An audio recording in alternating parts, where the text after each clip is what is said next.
Donc bonjour à tous, on se retrouve pour cette troisième édition. Techniquement ça va être la deuxième ou la première, ça dépendra de comment on les publie. Donc vous êtes au début de tout ça, donc soyez les bienvenus là-dessus. De Unpopular Opinion, donc qui est une petite série qu'on a lancée et qui est en train de se lancer, où on va essayer de débattre un petit peu sur des sujets d'actualité, un petit peu en rapport avec le digital, un petit peu en rapport avec l'industrie, l'entrepreneuriat. Avec la vie en général. Et on essaie de débattre là-dessus. Et donc on se retrouve tous les quatre. On se représente un petit peu. Je pars de la gauche. Thibaut, bonjour, bonsoir. Bonjour et bonsoir à tous. Donc je suis Thibaut Panier. Je suis entrepreneur, prof. Je crée des programmes dans des écoles. Auteur d'un livre sur l'entrepreneuriat en 2 parties et coach également. Eh bien, salut tout le monde. Du coup, pareil, moi, Louis. Alors, je m'appelle pas Thibaut, mais Louis, du coup, Capel. Co-gérant et cofondateur de Digital Studio avec Maxime ici même. Et aussi développeur, enfin CTO de Digital Edge. Mais avant tout, développeur d'applications mobiles, quoi. Moi, c'est Maxime, cofondateur et co-dirigeant de Digital Studio également. Nouvellement EC Group avec la nouvelle entreprise qui arrive et plein de bonnes choses qui arrivent. Moi, je suis plus maintenant, je suis plus côté business développement et marketing, mais à l'origine, je suis développeur. Ok. Et moi, Mathis, du coup, 3e associé de Digital Studio. Pareil, alors, je suis développeur aussi à la base, mais j'ai plus d'une affinité dans le digital. Donc je suis un petit peu l'homme à tout faire. Et CEO du le coup, couteau suisse. de par conséquence, je sais pas si on peut dire ça comme ça. Et donc voilà, donc on a la boîte avec les gars. Et donc voilà pour les présentations. Donc on est avec Thibaut aujourd'hui, et d'ailleurs très certainement sur tous les prochains. C'est gentil, merci. Je voulais en venir, peut-être qu'on invitera peut-être d'autres personnes, ça peut être intéressant plus tard. En plus pour venir enrichir les débats. Mais qui se fait virer en direct. Non, parce que alors du coup Thibaut, il va falloir qu'on te dise quelque chose. Tu sais, alors, le podcast c'est comme une montgolfière. Pour monter, il faut lâcher du lest. Donc tu seras le premier à ce moment-là. T'habitues pas trop, c'est le dernier. non. Donc voilà, donc on est là aujourd'hui pour cette 3e édition de Unpopular Opinion. Et on va aujourd'hui se pencher, alors débat un peu plus philosophique cette fois-ci. On va quand même essayer de le mettre en relation avec le digital, un petit peu le monde d'aujourd'hui. Sommes-nous définis par ce que nous possédons ou par ce que nous sommes réellement ? Donc on va explorer aussi un petit peu l'impact croissant de la digitalisation et des réseaux sociaux du coup sur la question un peu fondamentale au final qui nous concerne. Pour vous, qu'est-ce qui définit une personne ? Est-ce que c'est plutôt ce qu'elle possède ? Est-ce que c'est plutôt ce qu'elle est intérieurement ? Ou Thibaut ? Qu'est-ce que tu en penses ? Alors c'est un débat qui date pas d'aujourd'hui. C'est Erich Fromm, donc un des derniers philosophes français, grands philosophes français. Bien sûr, il y en a encore aujourd'hui, mais il a sorti un livre en 1976 sur justement le sujet avoir ou être. Et c'était toute la réflexion derrière. C'était est-ce que je suis défini par ce que j'ai ou parce que je suis. Et toute la trame du livre en fait, c'était de se dire après notamment la Seconde Guerre mondiale, on était les 30 Glorieuses sur l'ultra-consommation, etc. C'était un peu aussi l'idée de, pour être accompli, il faut avoir une Rolex à 50 ans. Un chef d'entreprise, c'est forcément une personne qui a une très grosse voiture, etc., etc. Ce qui est vrai. Ce qui est vrai, enfin, on va y revenir, mais juste dans son idée, c'était de se dire, est-ce que, et qu'on passait en fait sensiblement vers la société de l'être. C'est je suis un entrepreneur, je fais, etc., etc. Et ce qui est assez fou d'ailleurs dans ce livre, c'est que ça date donc milieu des années 70 et il ouvre la réflexion en disant, bon, je suis pas en train de spoiler la fin, mais c'est toute la réflexion philosophique derrière. Est-ce qu'on va pas tendre vers une société du paraître, encore plus loin que l'être ? Et c'est pour ça, c'est vachement intéressant que tu parlais des réseaux sociaux, c'est que au final, ça après moi c'est un avis perso, on arrive quand même totalement aujourd'hui dans une société du paraître. Donc après qu'est-ce qui va définir une personne ? La problématique c'est qu'aussi surtout si on définit simplement que par l'avoir, aujourd'hui on a de plus en plus de possibilités par exemple de louer des choses. Moi j'ai un très bon ami, d'ailleurs ça lui a un peu on va dire changé sa manière d'entreprendre. c'est-à-dire que tout de suite, il voulait investir par exemple dans de la crypto, dans des choses comme ça, et très vite, vous ouvrez Instagram, vous voyez énormément de, moi j'appelle ça des pseudo-entrepreneurs, qui roulent en Bugatti, qui ont une Rolex et qui se filment en faisant ça. Avec la coupe de champagne à la main. Avec la coupe de champagne à la main, etc. Mais tu vois, le problème de ça, c'est que effectivement, si on définit une personne par rapport à l'avoir, effectivement, il a une Bugatti Veyron, donc c'est une voiture à plus d'1 million. Pour certains modèles, plus de 2 ou 3. La Rolex, le champagne, effectivement, on pourrait se dire que il a beaucoup, il a bien réussi. Mais en fait, c'est tellement facile de louer. Enfin, c'est possible de louer une Bugatti à la journée, d'avoir une fausse Rolex et d'avoir une autre marque que du champagne dans le verre, quoi. Donc, est-ce que moi, je trouve que les réseaux sociaux ont accentué ça et au final, on arrive trop facilement à tronquer la réalité en faisant croire que l'on a beaucoup de choses et que l'être c'est irréfutable l'être ce qu'une personne est par rapport à l'avoir. Donc pour moi, j'accorde plus d'importance à l'être qu'à l'avoir. Est-ce que vous pensez d'ailleurs que la société aujourd'hui elle valorise plus l'avoir ou l'être? Elle valorise 1000 fois plus l'avoir. Ouais. En fait, alors ce que tu dis, pour moi c'est un constat. Par contre, la prise de position de dire que tu valorises plus l'être que l'avoir, je pense qu'inconsciemment on valorise tous plus l'avoir que l'être, parce que quand on voit un gars dans une Bugatti Veyron passer dans la rue, on se dit putain, le gars chaud, tu vois, mais sans se dire possiblement il l'a loué, tu vois. Ouais.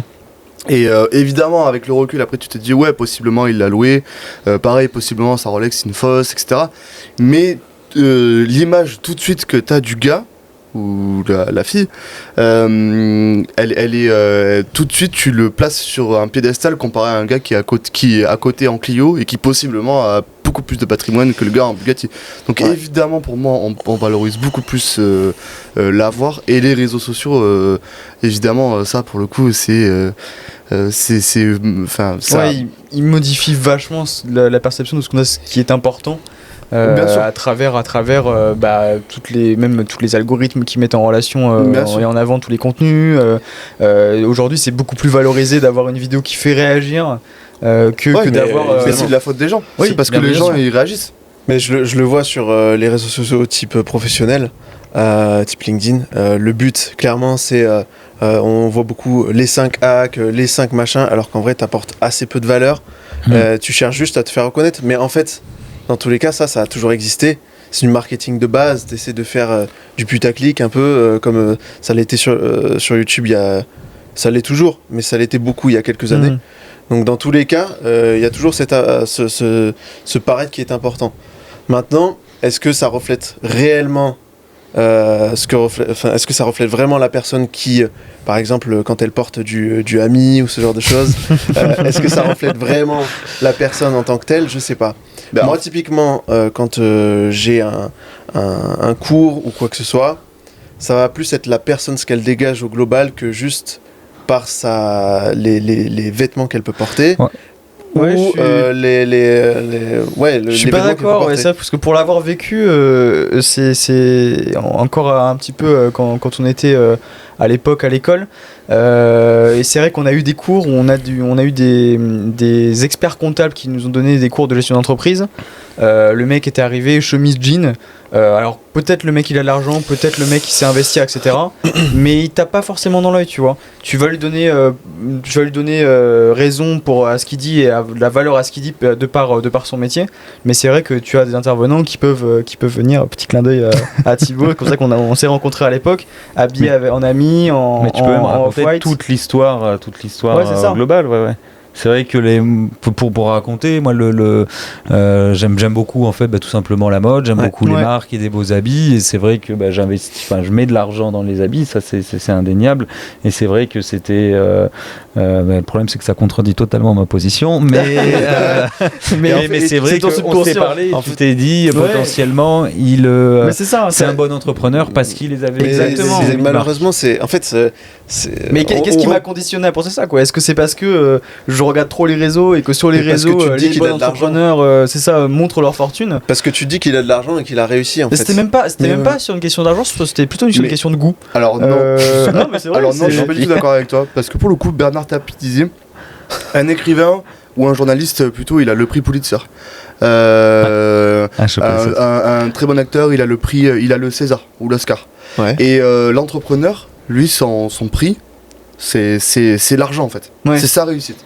C'est ce qui montre qu'il a réussi dans son domaine. Ouais, mais Donc t'as évidemment, plein de... quand t'es entrepreneur, ou du moins quand t'es quelqu'un qui a réussi, bah, t'as de l'argent, donc tu montres ce que t'as. Mais typiquement, tu vois, genre, quand tu vas lever des fonds, et que tu vas chercher des investisseurs, si t'arrives avec une Rolex au poignet et que t'arrives dans une Audi ou une Porsche ou un truc comme ça, le gars il se dit ok, là je place mon argent dans un gars qui a déjà réussi. Mais c'est vrai que c'est mieux de forcément. En fait, juste la personne, si t'arrives voir un investisseur et qu'elle s'est même pas renseignée sur toi, à l'origine, elle va savoir que t'as réussi certaines choses ou pas.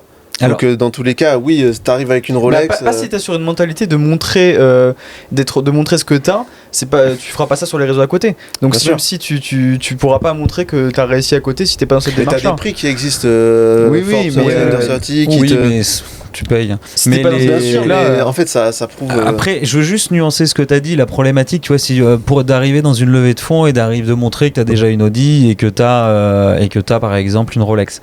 Un truc qu'il faut savoir, c'est que seulement 10% des millionnaires en France, max, enfin c'est grand max, on est à peu près sur ce ratio-là, se sont faits par eux-mêmes. Ça veut dire que les autres, les 90%, c'est de l'héritage.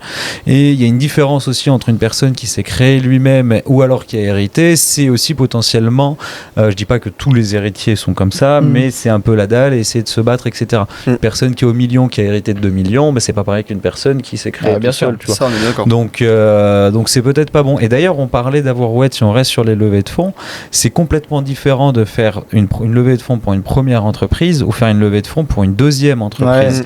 Ouais. Et d'ailleurs, quand tu fais une levée de fonds sur la deuxième entreprise, c'est globalement sur l'être. C'est sur la personne, sur cette capacité à développer et à lever de l'argent. Parce que là, et tu vas avoir quelque chose à montrer, entre guillemets, même si tu montres pas ce que t'as, mais tu montres qui t'es en fait. Parce que t'as ce background-là, parce que t'as cette assurance. Non, mais c'est vrai.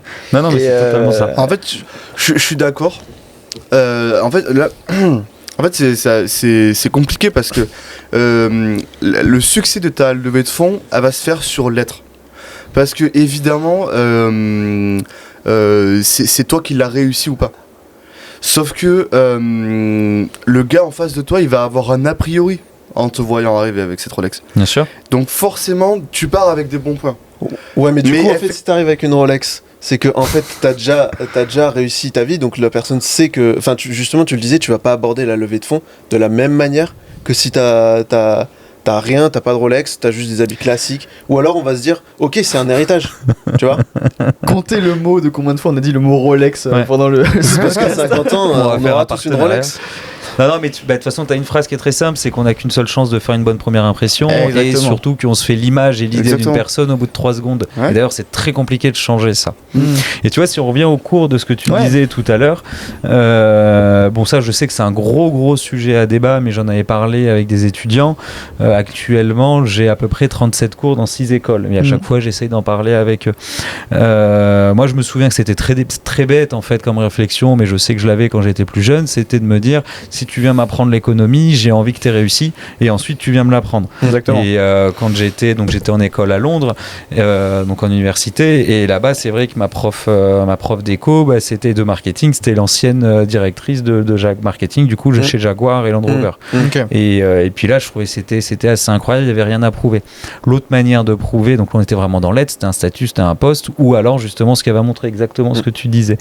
Et j'en ai parlé avec des étudiants effectivement, il y en a qui vont trouver ça ostentatoire et une manière aussi de se vanter et de montrer qu'on a trop de choses par les habits. Mais après, sinon, est-ce que ce serait pas par frustration que tu vas toucher ce genre de personnes qui vont le voir négativement? Peut-être aussi, ouais, t'as une notion de jalousie, mais tu sais aussi tu vois, le respect, ça va se gagner des étudiants quand tu présentes. Et l'autre manière, sinon, ça aurait été que en début de cours, tu te présentes et tu dises tout ce que t'as fait. Ouais. Mais là, pareil, j'ai eu des retours, j'ai eu des verbal échos. Est pas plus efficace. Bah, c'est ça, parce que j'ai eu des échos, ils m'ont dit, mais le problème, c'est que si t'arrives et que j'ai testé les deux, hein, vraiment, et que t'arrives et que tu parles pendant 10 minutes de tout ton parcours, alors que t'as pas commencé à enseigner, on va se dire, l'autre, il est en train de simplement de se vanter. Donc mais pour autant, pour le susciter, on va dire, de l'intérêt, il faut inspirer. mine de rien, l'inspiration, c'est ce qui compte aussi beaucoup quand tu te places en tant qu'entre guillemets expert quand on enseigne, enseigner ou en coaching. Et pour le moment, j'ai pas la bonne solution et je ne sais pas quel est le mieux. Est-ce qu'il y en a qui vont apporter plus d'importance en fait tout simplement à l'avoir ou alors à l'être. Mais le problème, c'est que ce sera forcément un sujet à débat. Ouais. Mais je pense que c'est plus facile de entre guillemets d'essayer et de débattre sur ça dans la vraie vie que sur les réseaux sociaux. Pour refaire une allusion là-dessus, c'est que du coup dans la vraie vie t'as moins de biais, t'es moins conditionné et tu peux plus facilement te faire ton avis, je trouve. Alors que quand t'es en train de scroll sur un téléphone, t'es enfermé pour moi. Dans la vraie vie, tu peux pas, tu peux facilement démentir qu'en fait le mec soit c'est du fake, soit il essaie de s'inventer une vie, alors que sur les réseaux sociaux, c'est plus facile de s'inventer une vie. Les gens ils vont rarement aller chercher derrière qui tu es, ils vont juste regarder ce que tu fais sur les réseaux sociaux. Donc ça dépend si tu te construis de A à Z ta façade quoi, sur les réseaux, parce que beaucoup le font. Hein. Et tu vois, c'est comme ça que c'est développé à l'origine les NFT. Truc qui est assez fou, mais tu vois, l'idée c'était de montrer que ta photo de profil sur Twitter, c'était une image qui valait 10, 20, 50 et même parfois des millions. Et parce que là, tu peux pas la copier, t'es le seul à l'avoir. C'était le moyen de montrer. C'était un peu le sac Hermès sur les réseaux sociaux. On n'achète pas une Rolex pour lire l'heure. Tu vois, c'était un peu un statut que t'achetais avec les NFT. Et parce que avant, si je veux faire croire que j'ai une Lamborghini, j'ai juste à prendre une photo de Lamborghini, je la mets en profil picture, en photo de profil et je dis c'est la mienne. D'ailleurs c'est peut-être pour ça aussi que les NFT n'ont pas marché du tout, parce que la seule utilisation a été d'avoir un singe pixelisé sur Twitter. Mais t'as dit que t'étais pas du tout d'accord sur le fait que c'est plus difficile sur les réseaux de... Moi je disais ce que je disais, Ouais, de fou. En fait, pour moi... Je savais faire la même chose. Ouais, de fou. Bon, voilà. Non, mais en fait, genre, dans la vraie vie, c'est plus facile de fake que sur les réseaux sociaux. Je suis pas du tout d'accord. Non, je suis pas... C'est pas grave, en fait. Non, mais ce que je veux dire, c'est que... Deuxième short. Dans la vraie vie, c'est aussi facile de fake que sur les réseaux sociaux. Ah ouais tu croises un gars et le gars te déblatère toute sa vie et il te dit ouais, moi j'ai fait ça. Sur le moment, tu vas pas prendre ton téléphone devant lui pour aller regarder si ce qu'il raconte c'est vrai. Sur les réseaux, tu vas potentiellement... sauf si c'est un mauvais menteur. Enfin, la plupart des gens ne savent pas forcément bien mentir sur ce qu'ils font. Ouais, bien sûr. Ça, et donc en fait, juste tu vas direct capter que c'est du fake. Tu vois ? Alors que sur les réseaux sociaux, c'est plus compliqué d'aller chercher du fake. Si le mec se débrouille bien, t'as plus le temps de réfléchir. Tu vois un mec en face de toi, t'as moins le temps. Enfin, ça va plus vite, t'as moins le temps de tricher. Mais le gars, tu triches pas dans la vraie vie. Non, mais le gars, si c'est un... Si tu peux, le gars, si c'est un bon marchand d'histoire, il te vend ce qu'il veut, quoi. C'est plus facile, tu vois, de vendre une histoire sur les réseaux sociaux parce que tu peux préparer. Parce que tu prépares, en fait. C'est comme tu peux préparer. C'est comme les vidéos YouTube sont complètement tourner une vidéo YouTube, c'est complètement différent de faire un live. Tu montres ce que tu as envie de montrer. C'est plus compliqué. Et ça a des impacts assez monstrueux. Là, il regardait par rapport au sport, à l'image des sportifs, à l'image par exemple des influenceuses qui ont énormément d'influence sur les plus jeunes, avec des corps assez incroyables, une peau complètement retouchée, etc. Là, on est dans le full paraître. Mais le problème, c'est que derrière, ça a des impacts. Je veux dire, ça a créé tout le côté de les personnes qui n'aimaient pas leur corps, qui avaient moins confiance en eux. Là, on est dans la tendance maintenant plus sur le body positive. Et on est même en train de prôner le body neutralité, en fait, parce que en prônant le body positive, en fait, tu reprends une autre position. C'est qu'il faut ne pas en parler, en fait. Enfin, il faut déconstruire le fait qu'on a body shame et tout, et on a parlé négativement pendant des années, mais le mieux c'est de pas en parler, quoi. Et que chacun se construise sans influencer les gens, quoi. Mais en fait, du coup, tu remets en question le concept du réseau social en lui-même. Par exemple, sur Insta, ça dépend des sujets. Les sujets un petit peu touchy comme ça qui ont beaucoup d'influence. Parce que tu postes plus de photos de toi, puisque du coup t'as un corps qui est plutôt ok, tu vois. Tu mets pas le hashtag body positif par exemple. Non mais d'accord, mais tu mets plus de hashtag, mais t'as un corps qui est ok. Oui. Donc du coup tu le postes pas parce que t'as peur que des gens qui ont moins confiance en eux Non, et non, c'était pas dans ce moins confiance sens-là. en eux mais, par rapport à ton corps. Non, non. Donc du coup, en fait, c'est des sujets qui sont hyper compliqués. Mais dans tous les cas, si tu veux ramener un business ou tout comme ça, t'es obligé de fake au départ et d'être dans le full parade pour prouver une image, pour créer une image autour de ce que tu fais. c'est Alors une que t'as rien. stratégie. Fake it until you make Fake it until you C'est une des make Alors it. attention de fake sur un truc qui n'est pas vérifiable. Oui, ouais, Faut pas c'est faire- surtout ça. Et tu sais d'où ça vient? Nous ça on le faisait. Alors je connais quelqu'un qui le faisait dans le travail. Je vais pas citer, Un gros escroc, non? je comprends pas. Non, c'est parce que nous on s'est rendu compte d'une chose, c'est que quand on vendait par exemple les marques blanches, personne. Donc avant j'avais donc une entreprise qui c'est des plateformes de location et de proposition d'espaces de travail, donc base 10 qu'on a ensuite dupliqué. Donc c'était des copier-coller en marque blanche pour avoir le réseau AOI. Et donc à la fin on en avait un peu plus d'une dizaine. Et la problématique le plus dur en fait c'était tout simplement la première. Parce que personne n'a envie d'être le premier, parce qu'on sait pas trop comment ça va fonctionner, on n'est pas sûr que ça marche, et de prendre un risque. Et puis les gens aussi, on est globalement, je dis pas que c'est une notion de suiveur, mais c'est que la prise de risque peut aussi être importante. Et donc le fake it until you make it, c'était plus dans ce sens-là. Donc on disait oui, on est sur plusieurs sujets, ne vous inquiétez pas, ça avance bien, mais en restant relativement vague. Parce que attention, tu mens c'est pas trop se mouiller non plus en disant ça, quoi. Ouais, c'est ça, parce que si tu commences à mentir sur ton niveau en anglais et que en rendez-vous la personne commence à mais tu vois, mais là à la limite c'est même relativement sain, tu vois. C'est pas très grave, ou de dire que hier j'étais avec des partenaires, ou hier j'étais avec des personnes, ou des choses comme ça. Là c'est pas très grave. Pas de grosses conséquences en fait. Si jamais il faut bien le gérer, mais c'est vrai que c'est une vraie théorie. Enfin, c'est vrai que beaucoup on le dit souvent dans le monde des startups tu peux essayer de fake it. Mais après il y avait une femme à la Silicon Valley qui avait fake dans la santé. J'ai vu Elle avait cette histoire. fake beaucoup trop quoi. Et à un moment donné les investisseurs s'en sont rendus compte. Non, ouais. Et donc elle avait levé 80 millions, quelque chose comme ça. elle avait beaucoup plus, je elle crois. avait fake sur quoi? Sur ses capacités ou son projet? En fait, l'histoire, c'est qu'elle a monté une entreprise en fait où elle vendait à des hôpitaux une espèce de boîte en fait qui te fait toutes les analyses tout seul. C'est-à-dire que tu mets ton sang, machin, ça va être retiré. Alors c'était pas aussi précis que d'aller dans l'analyse de sang, mais ça te faisait tout. Et c'était un petit peu ton assistant médical. Et ils vendaient ça à une fortune, ils ont levé des millions par rapport à ça. Des gros millions. Et ils ont jamais montré aux investisseurs le produit fini, quoi. C'était que des vidéos, des machins et tout. Et en fait, ils faisaient des fakes. Ça. Et dans les démos, ils fakaient. Après, en fait. C'est toujours pareil, c'est ok si tu le fais, mais que t'es sûr de pouvoir y arriver, quoi. Ouais, c'est ça. Parce que là, il me semble que il y avait rien, quoi. Il y avait rien. Et en fait, la techno derrière était. Mais c'était quoi? Est-ce que la promesse de l'entreprise est trop belle et qu'ils essayent de toucher un marché, ou là on est vraiment sur une arnaque? C'était trop belle. C'était au-delà de ça, c'est qu'elle voulait arnaquer, je crois. Le but c'était ça, c'est qu'elle avait cette volonté-là de monter un truc énorme. Je me souviens plus. Je crois qu'elle avait une vraie volonté de créer la boîte quand même. Ah, je crois pas. Ils ont vraie volonté de créer la boîte, mais pas vraie volonté de concrétiser et de rembourser tes investisseurs, quoi. Parce que tu vois, après t'as des entrepreneurs qui vont fake it, mais ils vont essayer de survendre le truc, mais parce que simplement la promesse et la vision de l'entreprise, elle est beaucoup trop belle. C'est-à-dire qu'ils se sont dit, moi je vais changer le monde, je vais changer les choses, changer les manières de faire, mais puis au final tu te rends compte qu'il y a tellement de choses à faire. Je veux dire, l'éducation du marché est tellement grosse. Non, bien sûr. Il y a autre chose, mais même on en parlait quand on parlait de biais cognitifs, beaucoup ne changent pas, c'est très dur de changer les habitudes. C'est d'ailleurs pour ça que quand on dit pour les entreprises avoir raison trop tôt, c'est avoir tort. Ouais, exactement. Et puis donc t'essayes en fait tout simplement de fake, d'encourager. Et puis au final, c'est pas qu'il a menti sur son message ou sur son entreprise, c'est simplement que la tâche à réaliser était beaucoup trop grosse. C'est pareil, gros sujet d'actu, mais c'est pour OpenAI. Il a regardé ses VC dans les yeux à la conférence qu'il y a eu il y a un mois. Il leur a dit aujourd'hui on ne sait pas comment on va vous rembourser, on a passé ChatGPT gratos, c'est encore énormément à perte, mais dans 5-10 ans on demandera à ChatGPT comment on peut trouver une stratégie pour vous rembourser, quoi.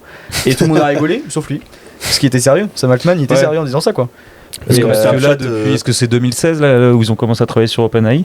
Ouais. Mais c'est que actuellement là aujourd'hui, ils n'ont pas de stratégie pour rembourser les milliards qu'il y a derrière les investissements, quoi. En même temps, comment tu veux rendre ça rentable? Oui, mais parce que la démarche qu'ils ont, la stratégie qu'ils ont, c'est qu'ils s'en foutent des moyens à employer. Ils ont envie de démocratiser ça. C'est pour ça que ça va aussi vite. En un an et demi là, il s'est passé des dingueries dans l'IA. Quand tu vois la première vidéo de Will Smith qui mange des spaghettis et que ensuite tu vois les vidéos qui sont faites avec Sora, c'est Ouais, c'est un impressionnant. truc de fou. Ça n'a rien à voir. Et en vrai, je trouve ça louable. Alors, ça dépend. Moi, je prenais l'exemple, j'en parlais, mais pour moi, c'est un peu un grand méchant de film Disney, quoi. C'est-à-dire qu'il s'en fout des moyens, il veut arriver à son but. En même temps, il a trop raison. Ouais. En fait, là, on est tellement à un tournant de notre ère l'humanité. qu'en fait, mais non, mais clairement, t'es tellement à un tournant de l'ère de l'humanité que t'es obligé de pas regarder les comptes parce que sinon, en fait, tu t'arrêtes trop à des trucs en te disant ah ouais, mais là, on a pas assez de thunes, on va pas pouvoir payer les développeurs et tout, c'est pas possible, tu vois. Mais non, en fait, c'est juste pas. Enfin, t'es obligé. Là, Ouais. tu mets des milliards et des milliards de milliards pour mener à terme ce que c'est. Mais parce qu'en fait, c'est un truc qui va nous dépasser. En fait, on se rend pas compte, mais Ouais. genre, mais comme à un moment donné, Apple a dépassé Steve Jobs, comme la plupart des grandes boîtes de la tech ont dépassé leur fondateur parce que ils avaient une vision, mais en fait, Mais je pense ça a qu'OpenAI été- a déjà dépassé Sam Sam Altman. Altman, je sais pas si ça Non, parce pas que encore. lui quand même il a l'air d'avoir un truc Ouais. spécial. Ouais, il est solide. Mais, Mais ça va mais je parle de ça va nous dépasser en tant qu'humain. Ouais. quoi. Et vous pensez Genre, qu'il là, va y c'est avoir vraiment, des conséquences, si on revient un petit peu sur le sujet de la discussion, mais il y aura des conséquences pour vous de l'adoption de l'IA, alors que ce soit à travers les réseaux, Bah, les réseaux sur le sociaux paraître. Ouais, ou sur le paraître, quoi. Si on parle du fake it, je suis désolé, mais on a tous vu les photos du pape en doudoune, les Mais ça va deepfakes, tout Ah ouais, les du coup, choses est-ce que comme du coup ça. on va On est beaucoup encore plus se plus méfier dans le fake it. Est-ce qu'on Mais va ouais. beaucoup plus se méfier du coup parce qu'on va savoir que maintenant Bah c'est ouais. encore plus facile. Parce bah, que tu peux créer Je une pense que c'est vidéo. l'inverse. Tu pourras créer une vidéo avec Sora en 2 secondes Ah ouais. Alors là, je suis pas du tout aussi optimiste que toi. Ouais. De quoi Je suis pas du tout aussi optimiste que toi. Pouvoir créer une vidéo avec Sora Ah Alors, non, ça de la c'est- vision ça, c'est déjà et possible. l'analyse. Mais c'est De quoi plutôt comment les populations vont Réagir. appréhender les vidéos à l'avenir. Tu sais que, le biais de oui, tu sais oui, que le biais de répétition, c'est assez fou, mais on dit souvent que si une information est répétée 3 fois, elle devient vraie. Ouais. Donc en fait, tu vois, C'est il exactement suffit ça. que tu mets une fake news sur Internet et tu la l'alimentes répètes, d'images, tu tu l'alimentes la de montes vidéos, et tu fais le etc. truc. Le problème, c'est que ça va, je veux dire, ça peut faire un buzz incroyable. Mais ouais. Et puis comme la qualité aujourd'hui des vidéos que tu fais avec de l'IA sont relativement simples, je veux dire, pour moi déjà la possibilité pour une personne de fake it est relativement, ça devient de plus en plus facile, mais c'est surtout aussi par rapport à ta concurrence. Je veux dire, là pour le moment, les gens se sont amusés à mettre une doudoune sur le pape, mais À qui quel te point dit tu vas que pousser l'utilisation derrière, je sais pas, Ouais. c'est tu veux Et du coup, détruire un à concurrent. quel point tu donnes de la crédibilité à de la qualité ou à une marque pour Mais je pense la que ça sera- crédibilité en fait d'une Ah ouais, d'une Ça sera information. plus quoi. la création des prompts, genre à quel point tu pousseras ce prompt qui te permettra d'atteindre la Non, mais dans vidéo ce de cas, fou est-ce que malade. tu mets pas en avant le l'être parce que du coup t'es compétent Ouais, là-dedans et Mais c'est pour ça. Et tu vois, Ouais. si on reconnecte ça aux habits, t'as Jacques Mus, donc qui est un gros créateur qui a lancé sa marque relativement récemment, d'ailleurs, qui fait partie des gros créateurs, etc. Et qui lui a fait un gros buzz sur les réseaux sociaux grâce notamment à l'IA. Je sais pas si vous avez vu, c'était et d'ailleurs, ça a créé un buzz, ça a beaucoup râlé. Donc le premier qu'il a fait, c'était le Chiquito. Donc c'est une forme de sac qu'il a créé et qui se baladait dans les rues à Paris, mais c'était hyper bien fait. Donc tu vois, ça peut être aussi le fake it dans le mauvais sens du Oui, terme. oui. Mais ça peut aussi être dans le bon sens du terme, c'est-à-dire c'était devant l'opéra. Et la deuxième, ce qu'il avait fait, c'est qu'il l'avait mis dans les calanques à Marseille. Et le problème, c'est que tu as eu un tollé sur Internet, c'est que tout le monde a commencé à râler, ouais, à l'ère de l'écologie, du développement durable, ils sont pas bien de mettre autant de plastique dans l'eau, etc. etc. Ouais. Alors que les gens n'ont même pas vu que en fait, c'était simplement dans la continuité de sa campagne de com et que c'était de l'IA, tout simplement. Ouais, de nos jours. ouais. Mais donc t'as des utilisations qui vont être positives, mais t'en as aussi qui vont être négatives. Ouais, Franchement, je sais même pas à quel point on pourra pousser le fake it avec l'IA, parce qu'en fait, tout le monde se doutera que ça sera fait avec de l'IA. Non, Ouais, mais tu franchement, doutes je suis de pas du tout tout d'accord. après. Ça veut dire que tu vois un truc en ligne, tu te dis est-ce que c'est vrai ou est-ce que Mais c'est ouais. faux. Mais tout le temps. Non, mais Tu les doutes gens de tout, en fait, tout le temps. Mais c'est c'est- déjà bah le ouais. cas avec le texte. Des mais articles tout que le tu temps. vois, tu peux douter, tu vois. Et pour autant, c'est pas pour Et autant. alors, que- oui, mais, Euh, oui, mais pas tout le monde forcément. doute pas comme nous, les gars. Ouais. En fait, c'est ça le problème, c'est qu'il y a plein de gens. Si les fake news aujourd'hui sont autant partagées, relayées et tout, Il est autant présent. c'est que vraiment il y a des gens qui y croient, mais genre il y en a beaucoup. Et genre l'IA pour moi, parce qu'une vidéo pour moi elle a plus de valeur qu'un texte. Tu vois, un texte tu peux dire Ouais, tu ouais, donnes bof, plus de bof. crédibilité. Parce que la vidéo, tu te dis non mais C'est je plus l'ai- tangible. tu vois, c'est un peu comme Saint Thomas. Non mais moi je crois que ce que je vois. Ouais. Ouais, mais là en fait la vidéo tu la vois. Et tu vois des en fait les gens, ils vont mettre 20 ans ou 30 ans ou 40 ans, 50 ans à se dire ok, c'est bon, en fait, tu fais une vidéo, tu peux la fake et tout. Et du coup, c'est ce que tu disais. En fait, tu vois la vidéo 3 fois dans 3 contextes différents. Tu vois, par exemple, tu vois, je prends un politique dire 3 fois un propos Sur 3 raciste plateaux dans télé 3 différents. contextes différents. Tu te dis, ah non, mais lui, c'est sûr, Ouais. lui, il est raciste. Une fois, tu peux dire Ouais, c'est voilà. un fake, mais Mais- sur 3 plateaux. Mais ça, c'est, je suis hyper inquiet alors, de ça, moi. Pas forcément. Alors en fait, je sais pas, ça dépend de à quel point le marché va être éduqué. Mais en fait, je trouve que le marché, comparé à différentes technologies qui sont sorties comme les téléphones portables, Internet, les iPads, peu importe. En fait, là, les gens ont mis du temps à être éduqués à des nouveaux outils, type aux usages, etc. voilà.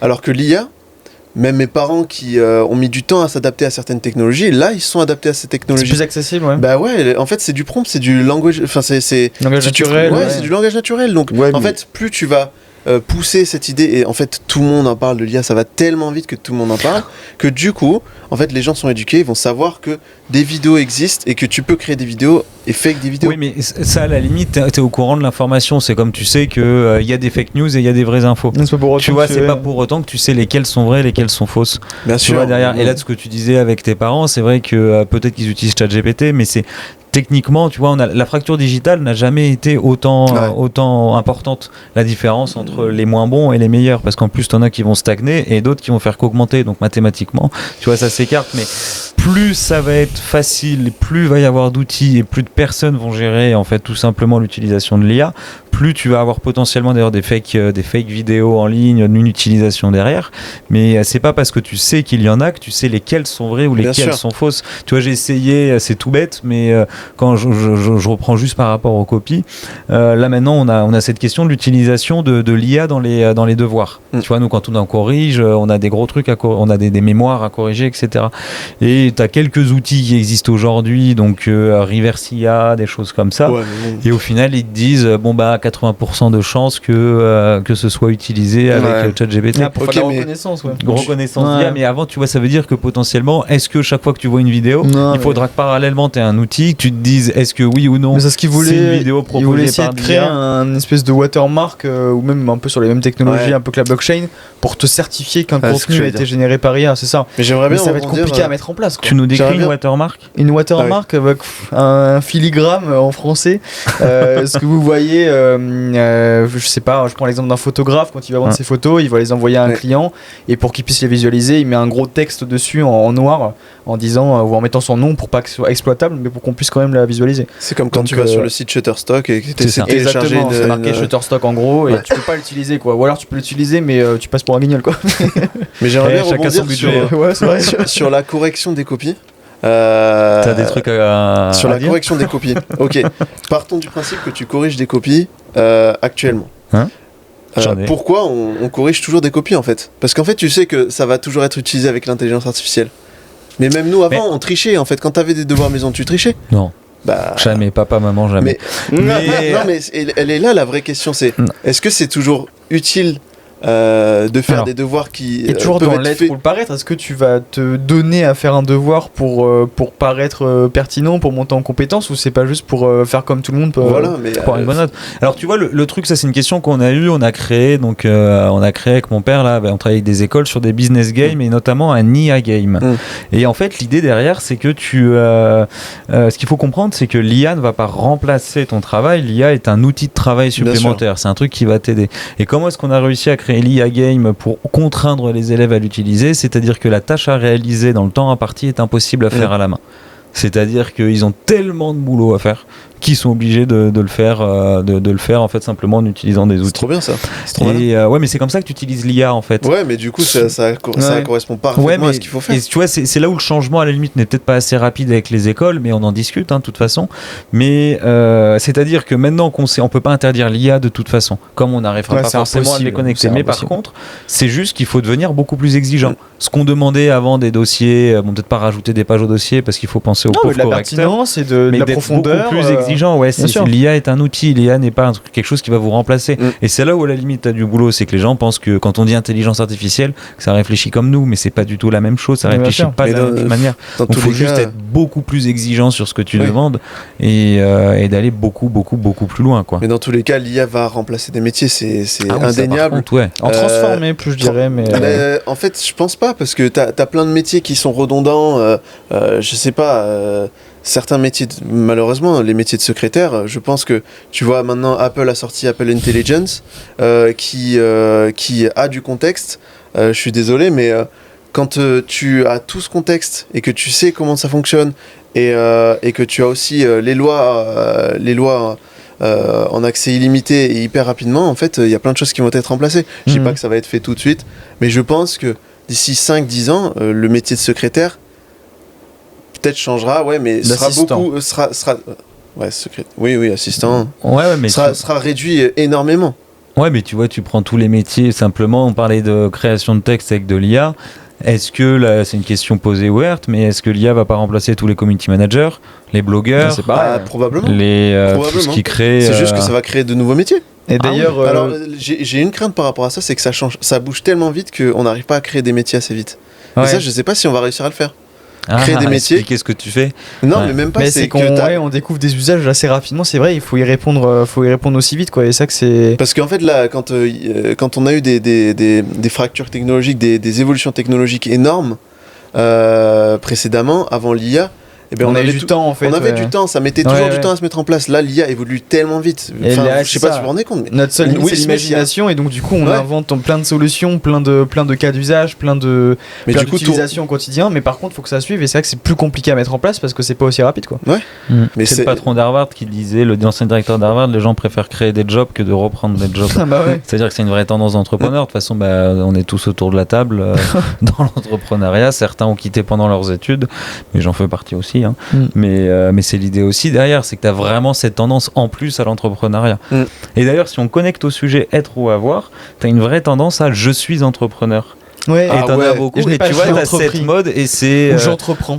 Mais c'est je suis entrepreneur parce que t'as cette image cool. Pour peu en plus que. D'ailleurs, si on décrit une start-up, faites l'exercice de demander comment vous décrivez une start-up. Et d'ailleurs, généralement, c'est un modèle économique, on va pas en reparler parce que je vous saule avec ça. Pour moi, c'est une boîte qui a un baby-foot. C'est que ça, une start-up. Non, mais tu vois, c'est ça. Et pour peu que le patron, les patrons soient en basket, en jean, en pantoufle. Et tu vois, et puis t'as vraiment cette tendance à je suis entrepreneur. C'est un statut, je suis un peu cool. C'est une case, tu vois. Et c'est une caste. Une case. Ah, une caste. Mais c'est une caste aussi. Non, mais en fait, effectivement, j'ai du mal parce que il y a des gens qui se disent entrepreneurs. Qui en fait alors certes le statut ils sont en auto-entreprise. Après c'est pas en fait mais pour moi un entrepreneur tu vois c'est quelqu'un qui crée quelque chose tu vois, donc soit il crée de l'emploi et du coup il embauche des gens et pour le coup tu vois il fait vivre des gens tu vois, ça pour moi c'est un entrepreneur, ou alors c'est quelqu'un qui crée vraiment quelque chose. Est-ce que c'est une condition? Une condition, après c'est ma condition moi tu vois. C'est hyper subjectif. Un entrepreneur, un auto-entrepreneur est un entrepreneur malgré tout. Mais soit pour moi il crée de l'emploi et il fait vivre des gens, soit il crée vraiment quelque chose d'unique et d'original mais ça passe aussi forcément parce que si à un moment donné si tu veux scaler et tout ça t'es obligé d'embaucher des gens etc, donc pour moi en fait c'est vraiment deux conditions qui se, mais pour moi je suis désolé, un auto-entrepreneur qui tu vois je suis désolé pour toutes les esthéticiennes vraiment mais je suis désolé vous travaillez pour vous mais vous êtes auto-entrepreneur. À la limite, moi ce qui a tué pour moi créer de la valeur, je pense que ça c'est super important, je suis d'accord avec toi. Mais une esthéticienne, je suis désolé. Mais est-ce que nous on est entrepreneurs en fait? Dans ce cas-là, nous, je suis désolé, on fait vivre des gens. Tu vois. Ouais, on fait vivre des gens, mais on crée pas. Pour moi, l'image de l'entrepreneur, pour moi, c'est le dropshipping. Parce que là, t'en as beaucoup qui, en plus, t'en as qui ont fait des fortunes. Puis l'expert LinkedIn aussi. Et mais le problème, c'est que techniquement, tu fais que de la mise en relation. Puis en plus, il y a eu beaucoup d'arnaques autour. T'as eu des influenceurs, on parlait des réseaux sociaux. D'ailleurs, t'as eu beaucoup de lois qui ont permis de réguler ça, mais qui ont abusé de leur position dominante sur des populations influençables, à savoir des plus jeunes, etc. et qui ont et puis en plus ce qui était devenu illégal, le dropshipping est légal parce que c'est un modèle en fait, simplement t'as pas de stock. C'est Mais légal par d'arnaquer des gens. Ce qui est illégal, c'est De mentir. c'est le comment dire, c'est la publicité mensongère, Ouais, exactement. c'est la non-transformation ou des choses comme Ouais. ça. C'est Mais de dire justement- que je l'achète 2 balles, je le revends 40 €, tu vois. Ouais, tu vois, mais justement, pour moi, et du coup, les gens ont cette vision de l'entrepreneur, tu vois. Ouais. Alors que, je suis désolé, un dropshipper, il crée rien, quoi. Ouais. Il crée rien, il mais s'il embauche crée de l'emploi, personne, tu vois. peut-être qu'il peut créer de l'emploi en démultipliant certaines choses. Les Ouais, mais du coup, ça influenceurs devient plus sont un au dropshipper parce que le gars il gère ses Ouais. stocks, il embauche des gens pour gérer ses stocks, pour gérer le marketing, et du coup, c'est plus un C'est une dropshipper. entreprise en C'est part quelqu'un entière, quoi. qui, voilà, qui Ouais, fait, ouais, je vois. qui fait C'est du une commerce. entreprise qui fait du dropshipping, Voilà, mais c'est ça, une pour moi, entreprise c'est un avant tout. entrepreneur. Ok, là il est entrepreneur, mais je suis désolé, un dropshipper pour moi, c'est juste un gars, il a un statut d'auto-entreprise où il va exploser le plafond parce qu'il va faire plus de 78 Et 000 il euros de profite chiffre un petit peu d'affaires. du système. hein. Et voilà, mais ouais, Et la facilité de mais nos ça jours, pour moi, c'est un gars qui fait de l'argent. Pour moi, c'est un gars qui fait de l'argent. Voilà. Ouais, mais Ça c'est s'arrête là. le. Après, c'est sûr qu'un entrepreneur, forcément, à un moment donné, il va faire de l'argent. Enfin, j'espère. Mais faut pas faire l'amalgame de quelqu'un qui fait de l'argent et un entrepreneur. Ah oui, ça c'est sûr. Ok. Bon, pour finaliser, Ouais, on va ça essayer me de pénère. recentrer un petit Ça, peu. j'aime pas les dropshippers. ouais. Non, on a Non, mais compris, je suis on a d'accord. compris. Puis pour citer Booba, parce qu'il faut toujours citer quelqu'un, ce sont des influx voleurs. Tu Des vois, influx ouais. voleurs. Mais voilà. Non, mais Alors c'est. après, ouais, je sais pas. J'ai plus J'ai pas d'argument. Mais ok, donc pour recentrer un petit peu sur le sujet qui était sur l'être ou l'avoir. Et voilà. Tiens, c'est parfait, t'en Posséder reparles, mais tu vois, pour moi, un dropshipper, c'est un gars qui est full dans le paraître, quoi. Vraiment, le gars n'a rien de plus que de la thune. Mais vraiment, son cerveau, Le je suis désolé, sel je vous présent. emmerde. Mais Non, je rigole. non, mais on Non. en parlait, je suis désolé, la majorité des business que des mecs mettent en avant quand ils sont à Dubaï au volant d'une Bugatti et Oui, d'une c'est Rolex, que c'est vide. c'est généralement du dropshipping derrière. Mais Tu ouais, sais que formation. j'espère que... Formation Ou des- de... ou des Ouais, cryptos. Mais pour moi, la Ce qui est formation, c'est énorme. une forme de dropshipping. Hein, Ouais. Oh, non, T'es en train de dire que Thibaut fait du dropshipping non, de la formation où tu fais une vidéo de 30 minutes, tu la En revends. fait, tu oui, la mais en revends, fait, alors ce qui est pire, Alors tu scales, là c'est différent, t'as déconnecté ton temps de travail Ouais, de c'est ton vrai, chef c'est non, de mais vrai. ce qui est tu crées pire, de la c'est que valeur. ces gens-là, ils vendent de la formation qui est certifiée, soit Calliope, soit Oui, mon dans compte ce cas-là, oui. CPF et Dans ce tout. cas-là, oui. Et ça, je trouve ça scandaleux parce que c'est de l'argent du contribuable qui finance ces formations-là de gars qui sont à Dubaï et qui dilapident leur fortune dans des Bugatti Veyron et tout. Et ça, pour le coup, c'est vraiment n'importe quoi. Et après, t'as trois types. T'as les dropshippers, t'as les gars qui font des formations et ceux qui te vendent du copy trading et qui. Mais ça, T'expliques c'est le copy lunaire. trading Lunaire. Pardon? T'expliques le copy trading Alors ouais, le copy trading. Alors du coup, notre chère Élise Lucet a fait un magnifique reportage que je vous invite à aller voir qui est très très bien. Alors le copy trading, en gros, c'est des gens à Dubaï qui vont, qui justement en montrant leur réussite, en disant ben voilà, moi j'ai fait comme ça, c'est grâce au trading, etc. Alors du coup, c'est quoi le trading? Le trading, c'est tout simplement parier à la baisse ou à la hausse sur le marché boursier ou maintenant en crypto. Il y a notre marché aussi qui s'appelle le Forex, alors là, qui est beaucoup plus dangereux que tout le reste. Et donc le copy trading, c'est tout simplement copier ce que eux vont Se faire influencer par Alors des- du coup, en fait, pas du souvent conseil, ça du marche coup, avec mais- des canaux Telegram, pardon, où en gros ils disent bah là maintenant il faut mettre 1000 balles sur ça. C'est on de la connaissait les gens manipulation, comme justement, ça, hein. un petit peu, non? Quasiment, tu Oui, sais, du c'est ça. comment ça s'appelle, du délit d'initié, parce qu'en fait, lui, si ça se trouve, il a parié à la hausse. Ouais. Derrière, il a juste à dire à toute sa Ouais. communauté, allez-y, montez. Mais- Et puis, en fait, acheter. Et puis, en fait, ça va Ouais, permettre lui, il de a des manipuler leviers, le donc marché. du coup, Après, ouais, s'il y a une t'as grosse Itoro qui fait communauté. ça, c'est du copy trading un peu. Tu calques ce que fait un influenceur. Enfin, je sais pas comment ça s'appelle. C'est pas un influenceur, mais c'est quelqu'un Oui, oui, je qui vois a ce des que tu bonnes veux dire. performances. Tu copies Ouais. ses Ouais. trades et tu fais la même chose. Ouais, mais tu le fais en c'est la fait, même chose. C'est pas pareil parce que tu le fais en pleine conscience. Bah, Et, Et alors que là, Euh, tu te fais influencer par son bah, statut bah, et par. Mais ouais, c'est ça, le gars, en même temps, le gars il a une Bugatti Veyron, Ouais, il a- 6 Rolex, Ah oui. il a des billets dans Donc la tu main, vas il l'écouter. se torche avec des billets, évidemment que tu crois à sa réussite. Hmm. Donc, et le gars il te dit ouais je l'ai fait avec du trading, mais en fait pas du tout. Et ce que montrait Élise Lucet dans le reportage, c'est qu'en fait ces gars-là prennent des coms sur les entrées en fait des positions. Et donc évidemment, mais ça, t'as vu le même phénomène avec les paris sportifs. Et maintenant, ça a été hyper régulé, ça a été arrêté. Et d'ailleurs, t'avais des influenceurs qui avaient des canaux de communication. Donc tu parlais de Telegram, donc c'est une messagerie un peu sécurisée. Et les mecs, en fait, tout simplement, ils disaient bon, allez-y, pariez là-dessus. Puis ça fait monter artificiellement la cote. Parce qu'il faut pas oublier que quand on parle de certains influenceurs, on parle quand même d'influenceurs qui ont des communautés qui dépassent les 2, 3, 4 millions. Il faut savoir que le journal de 20h qui sur TF1 fait 1 million, 1,2 million d'audimat. Donc c'est-à-dire que tu t'arrives à TPMP aussi, donc je veux dire, tu arrives à vraiment faire bouger les choses. Ouais, mais c'est fou. Mais en fait, et puis eux ont énormément d'influence. Parce que souvent ce sont des fans, mais plus qu'à, tu vois, par exemple à la télé ou quoi. Oui, t'as plus d'attache sur les réseaux. Parce que les gars, en fait, ils voient c'est des relations parasociales. Donc c'est-à-dire que, en fait, pour toi, t'es pote avec l'influenceur, mais alors que lui, il a personne en face de ça. Ça le fait avec tout le monde, c'est pas qu'avec les copy traders. La cible aussi de personnes qui vont acheter ces formations ou acheter ces trucs-là, c'est sûr que c'est généralement c'est une cible qui va être parfois un peu plus crédule, on va dire entre guillemets, parce qu'ils ont envie d'essayer de suivre sans critiquer les personnes du tout, mais c'est le côté de le degré d'influence de la personne. Et puis ces gens-là, ils ont perdu des milliers d'euros. De toute façon, pour qu'il y en a qui s'enrichissent ou qu'il y en a qui s'appauvrissent sur des marchés fermés, sur des marchés de trading comme ça, sur des marchés surtout de crypto, je veux dire, c'est des marchés qui sont relativement fermés et hyper volatiles surtout. Ouais, puis je veux dire, s'il y en a qui perdent de l'argent, il y en a qui en gagnent. Donc mais on a connu des gens qui positionnaient l'argent de leurs clients comme ça sur des chats Discord et ils prenaient l'argent, enfin ils prenaient pas l'argent, mais je vais pas rentrer dans les détails, mais c'était presque ça, et ils positionnaient l'argent et les gens ont perdu des milliers d'euros parce que c'était de la merde. Alors peut-être que le mec il a bien réussi à un moment. Je pense qu'en vrai il était pas de mauvaise volonté, le gars avait pas l'air d'être de mauvaise volonté. C'est quoi, ils confiaient leur argent à quelqu'un et c'est ce quelqu'un c'était un peu ça, un peu comme des fonds d'investissement. Si tu me laisses en crypto, puis c'était le début, enfin c'était pas le début de la crypto, mais ça a commencé à devenir démocratisé. C'était très limite, c'était pas légal, clairement. C'était clairement pas légal.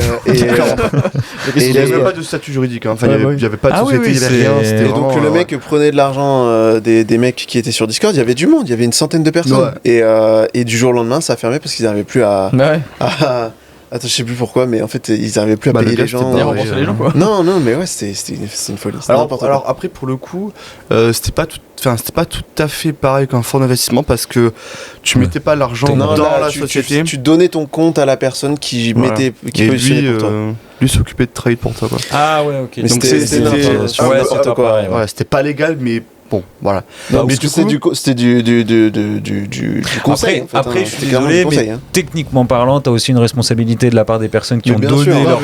Mais alors, quand t'es au début de la crypto et que t'as envie d'essayer de tester des trucs, de mettre de la crypto et de faire des gens. Mais donner ouvertement tes codes à une personne que t'as connue via un chat Discord. Tu donnais pas tes codes comme ça. Non, mais qui gère pour toi ton compte. C'est comme si je vous donnais ma carte bancaire et je vous disais, bon, allez l'utiliser, allez faire des petits. Mais t'as une boîte comme ça qui avait récupéré, t'avais des gens qui avaient perdu des 60 000 balles comme ça, qui fermaient du jour au lendemain, et en fait elle faisait des conseils, elle donnait des conseils aux personnes qui mettaient des fonds dans la boîte et qui a fermé, et les gens n'ont jamais vu leur fonds, quoi. Mais du coup je suis d'accord avec vous, les gens ont une responsabilité, mais c'est trop complexe parce que justement t'as des gens. En fait, alors je sais pas si le problème est qu'en France, j'ai pas beaucoup voyagé, donc je sais pas si c'est ça, mais on a quand même un espèce de petit tabou quand même avec l'argent. On n'ose pas trop en parler, etc. Oh oui, et les gens reçoivent très peu, et même à l'école. Tu vois, pour moi, à l'école, on devrait avoir une éducation financière. Et ces gens-là, quelque part, ils sont responsables parce que ils auraient pas dû mettre cet argent-là, etc. Et de toute façon, on investit que ce qu'on est prêt à perdre. Mais la plupart des gens ne le savent pas. Mais les gens le savent pas. Donc comment tu peux dire à des gens, ouais, c'est de votre faute. Ouais, mais en fait, les gens n'ont jamais su, ils n'ont jamais reçu d'éducation, même à l'école et tout. Mais dans ce monde d'influence, c'est ça, c'est que ils font paraître que les bons côtés en fait des investissements. Ouais, c'est que tu ne peux que gagner et pas perdre. En fait, c'est ça. Ouais, mais c'est comme si tu prends toutes les success stories des entrepreneurs. Ouais. Tu vois, quand tu te dis, tout le monde a déjà entendu l'histoire de, je sais pas, Facebook au démarrage, donc en 2004, quand ils ont développé ça à Harvard, ils sont passés à Palo Alto, ils n'avaient pas de moyen de payer le peintre qui a repeint toute la maison qu'ils ont louée. C'était soit ils leur donnaient, je sais plus, je crois que c'était $5 000, mais d'ici 2 mois, soit c'était 5% des parts Je me souviens plus exactement des chiffres, on doit être à peu près sur ce ratio-là. Et puis le peintre a intelligemment choisi de prendre les 5% des parts. Et puis il s'est fait une fortune parce qu'il les a revendus 3-4 ans après. Mais ça, c'est des belles histoires. Il y en a dans beaucoup d'histoires comme ça. Mais par contre, on ne raconte pas toutes les autres histoires d'entrepreneurs qui se sont cassés la gueule, qui ont tout perdu, de mecs qui ont tout perdu, etc. Mais 90% des startups se pètent la gueule. C'est 1 sur 10 au bout d'un an, 1 sur 100 au bout de 3 ans. Voilà, donc c'est ouf. C'est colossal, hein. Mais c'est pour ça qu'on retient tout le temps les belles histoires, ce qui a envie de faire rêver, etc.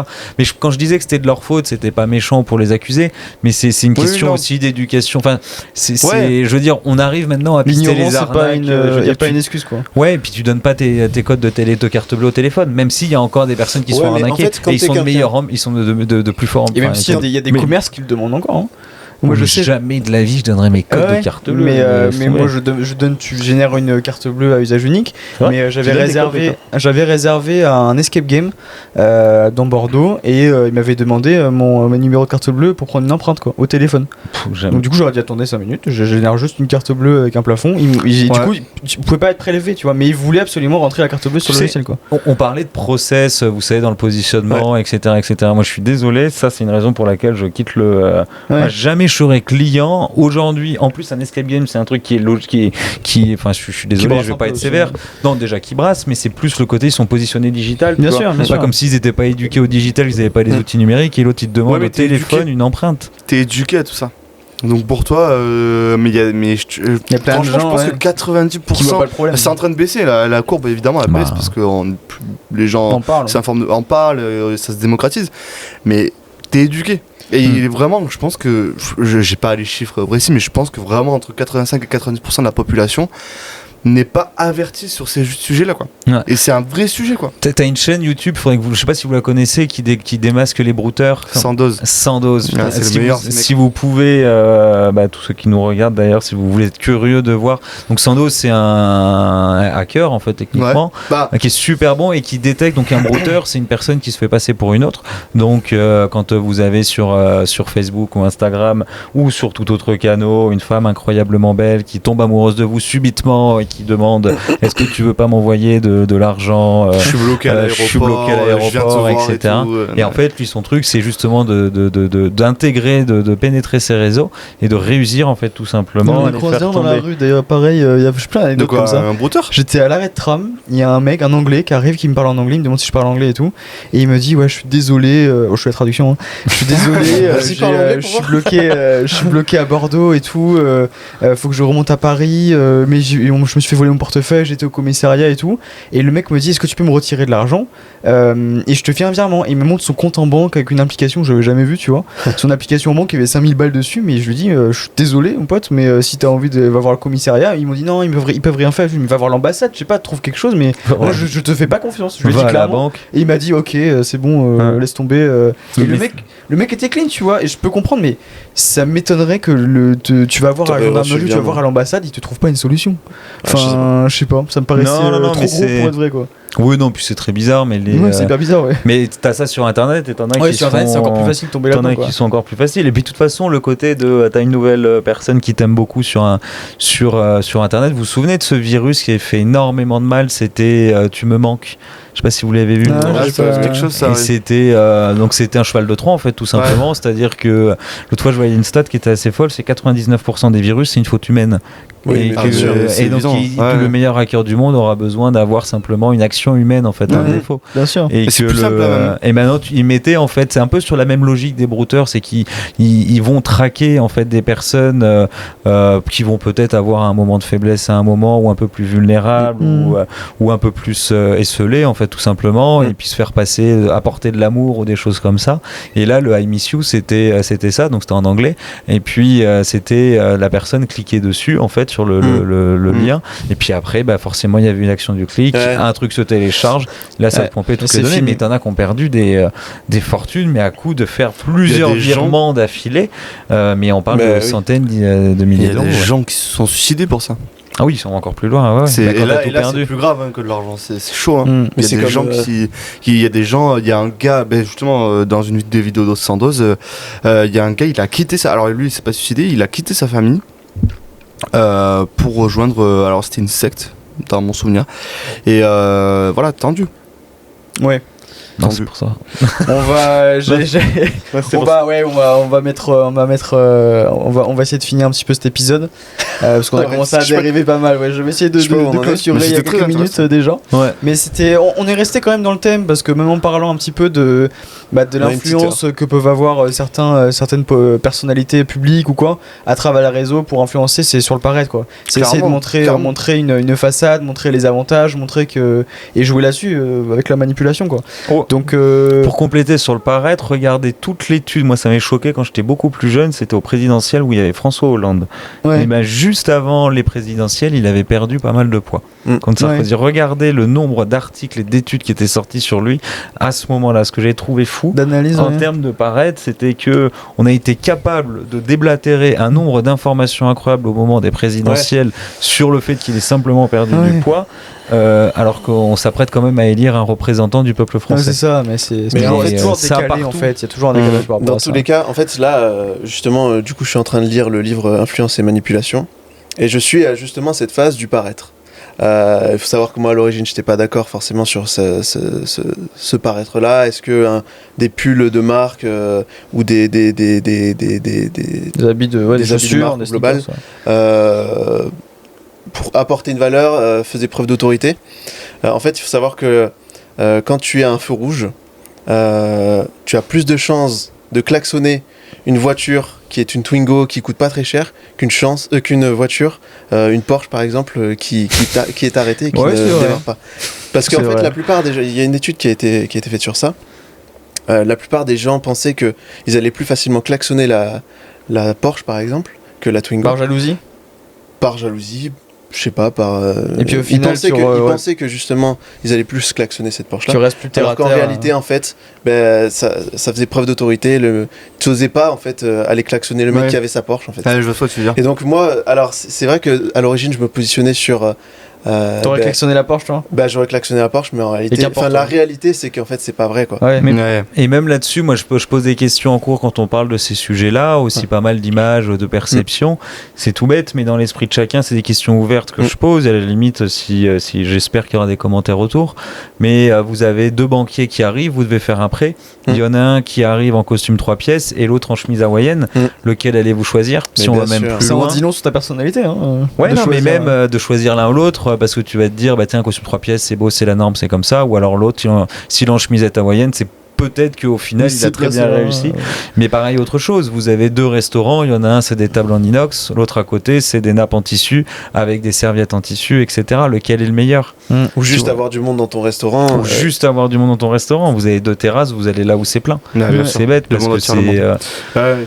Il y avait Exactement. Apple en Pologne, sur son lancement en Pologne, il y avait une société de marketing qui avait justement fait en sorte de créer des fausses files d'attente pour que les gens soient attirés vers l'Apple Store. C'était la Coupe du Monde à Dubaï, là, enfin au Oui, Qatar. où ils ont rempli les stades. Obligé.